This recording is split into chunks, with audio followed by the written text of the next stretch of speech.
자, 여기서 당내 상황 국민의힘 김용태 최고위원을 연결을 해서 말씀 나눠보겠습니다. 김용태 최고위원님 나와 계시죠? 네, 안녕하십니까. 김용태 최고위원입니다. 예, 김용태 최고위원도 현 갈등 상황에 대해서 명분이 부족한 충고는 충고가 아닌 당 지도부 흔들기로 보일 뿐이다. 이런 말씀하셨더군요. 구체적으로 어떤 의미였을까요?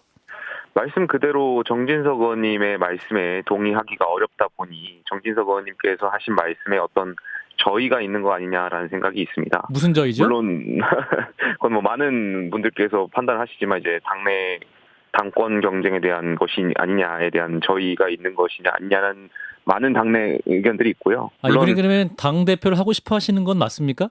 그것까지는 잘 모르겠습니다. 물론 그것과 관련해서 정진석 의원께서는 부인을 하셨는데 예. 이런 당내 추측들이 있는 것은 사실이죠. 물론 당내 중진 의원이라면 당연히 지도부를 향해서 조언을 하실 수 있다고 보고요. 예. 당내 구성원들이라면 뭐 당연히 말씀 드려야죠. 그런데 이번 정진석 의원님의 말씀에는 심지어 이준석 대표를 불호하는 많은 당원분들조차도 정 의원의 말씀에 동의하기 어렵다고들 다들 말씀하십니다. 그러니까 평상시에 이준석 대표에 대해서도 좀 호감이 없던 분들도 이번에는 정진석 부의장이 심했다라는 말씀을 하신다.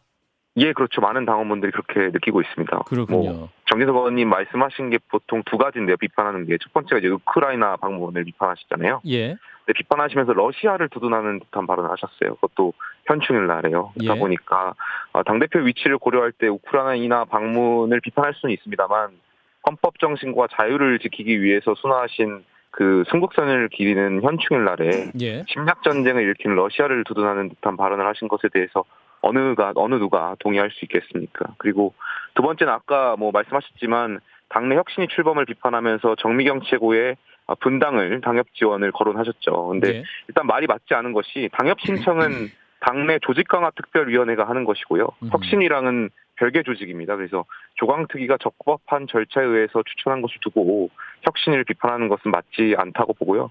그러면서 측근 챙기기라는 표현을 쓰셨는데 뭐 잘 아시겠지만 정미경 최고가 무슨 측근입니까? 뭐 저도 그렇고요. 그리고 여담입니다만 현실 정치에서 지역을 바꾸는 것을 그렇게 비판할 일인가에 대한 생각도 있습니다. 뭐 모든 경우가 상황이 다르고요. 여러 가지 사정이 있겠지만 심지어 정진석 의원님께서도 지역을 바꾸신 적이 있지 않습니까? 그러니까 정진석 의원의 말씀에 많은 당원분들이 동의하기 어려운 것이 현실인 것 같습니다. 네, 그럼 정진석 의원이 당권 때문에 그런 거 아니라고 본인이 얘기했다면 왜 이러시는 건가요? 이준석 대표에게. 왜 그런다고 보십니까? 뭐 본인께서 이제 부인을 하셨는데 뭐 많은 사람들이 추측하기는 뭐 당권 경쟁이 아닐까에 대한 그런 의견들이 이준석 대표가 근데 조금 전에 그 공항에서 입국을 하면서 정진석 의원은 그 당권 주자 아니라고 또 이렇게 말을 해가지고요. 뭐 당권 주자는 누구든지 당원이라면 누구든지 될 수 있는 것이니까요. 예, 그렇군요. 자, 그리고 1년 내내 흔들어 놓고 무슨 싸가지를 논합니까? 라고 좀 강력한 발언을 했는데 최고위원님도 이준석 대표의 이 발언에 대해서 공감하십니까? 뭐 대표께서 너무 직설적으로 표현했다고 생각하고 표현을 순화할 필요는 있다고 보고요. 그런데 전반적으로는 대표 생각에 동의합니다. 왜냐하면 보통 정치에서 생각이 다른 분들과 이야기를 하다 보면 결국 마지막에는 너 몇 살이야? 뭐 선배가 말하는데 뭐 배지 달고 와 이런 식으로 말이 끝나는 경우가 많습니다. 너 몇 살이야? 문화가 아직 국민의힘 내부에 남아 있다. 뭐 싸우다 민주당에서도 보면 있고 있는 걸로 알고 있고요. 국민의힘에서도 있고 이건 정치권 내부에 다 있는 것으로 알고 있습니다. 그렇군요. 진 작가님. 네, 김 소장님 질문해 주세요. 대선 과정에서부터 지금 이준석 대표하고 윤핵관 사이에 무슨 이 전쟁이라도 벌어지는 양 계속 얘기가 나오고 있고 무슨 지방선거를 앞두고 윤리가 갑자기 소집해서 징계를 개시하느니 이러는 과정, 윤핵관과 이준석 대표의 갈등, 결국은 윤석열 대통령도 같은 입장이기 때문에 윤핵관들이 이렇게 움직이고 있는 건 아니냐 이런 얘기도 좀 나오고 있던데 어떻게 보십니까? 저는 그렇지는 않다고 생각합니다. 왜냐하면 만약 그렇다면 정진석 의원님 말씀 뒤에 소위 윤핵관을 자처하는 분들께서 정 의원님의 말씀을 두둔하거나 이렇게 하셨어야 하는데 당내에서 어느 누구도 그러지 않았어요. 그렇기 때문에 저는 정진석 의원님께서 독자적으로 판단하시고 말씀하신 것 같습니다. 이준석 대표와 윤핵관과의 싸움이 아니라 이준석 대표와 정진석 부의장과의 싸움이다. 예. 뭐 많은 소위 윤핵관을 자처하는 의원님들이 여기에 대해서 뭐 정진석 의원님의 말씀을 두둔하시지 않잖아요. 그렇군요. 지금 이제 혁신위 구성 관련해서도 정진석 의원이 말을 했습니다. 이준석 혁신이다. 그러니까 혁신위원 중에도 이제 이준석 대표의 측근들이 많이 있기 때문에 예, 예. 이제 총선 관련해서 만들어진 혁신위를 폄훼하는 발언을 하고 있습니다. 이 부분에서 예, 예. 어떻게 들으셨습니까? 저는 뭐 동의하기 어렵습니다. 왜냐하면 뭐 많은 분들께서 제가 뭐 이준석계다라고 말씀도 많이 하시지만 저는 아니라고 생각되고요. 동의하기 어려운데 뭐 진중권 교수님이나 김성애 소장님도 아실지 모르겠지만 당대표와 저는 생각이 다른 부분도 많습니다. 맞습니까? 진 작가님? 예. 두 분의 생각이 틀리신 맞습니까?